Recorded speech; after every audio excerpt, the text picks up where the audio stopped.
Hello, everybody, and welcome to this final video in this series of a guide to selling your business to your employees with a better Monday. The focus of this video is going to be on something I know it's super sexy and very exciting to everyone here.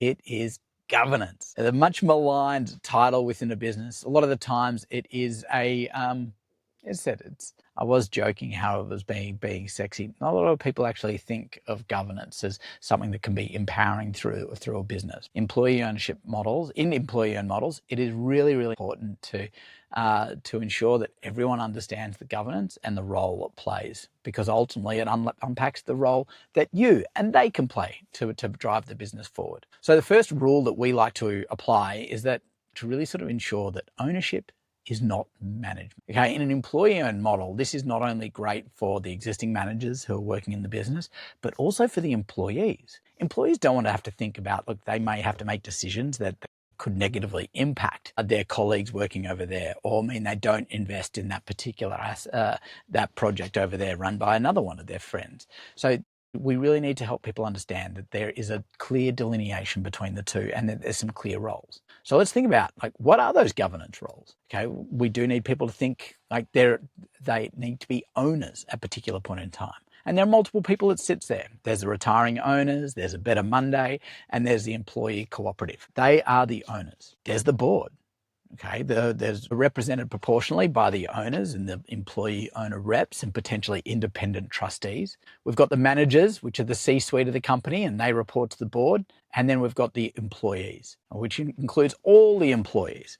And look, and a key element that we really need to highlight here is that the employees are obviously shareholders via an employee cooperative.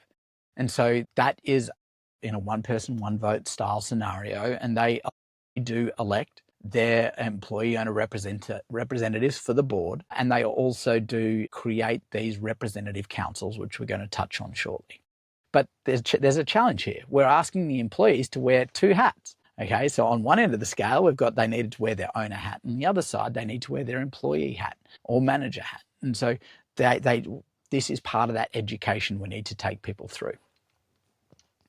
Okay, so let's have a little bit of look in action. I mean, we talked about the employee cooperative here and how it's utilized to then go and create, sorry, I'll just make this a little bit smaller. Move that up here so we can see that. There we go. So we can see all that. We'll move all that back down in a sec. But we can see here these employee representative groups are formed out of the cooperative. Okay, so they are there and we have them, we've purposefully left them sort of pretty vague. We do want people to be able to go, and employees to create their own structures.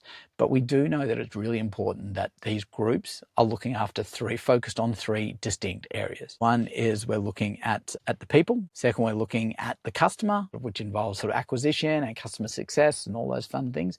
And lastly, we've got productivity. So it's really important that we're sort of taking that holistic approach to look at all the aspects of the business within these different elements.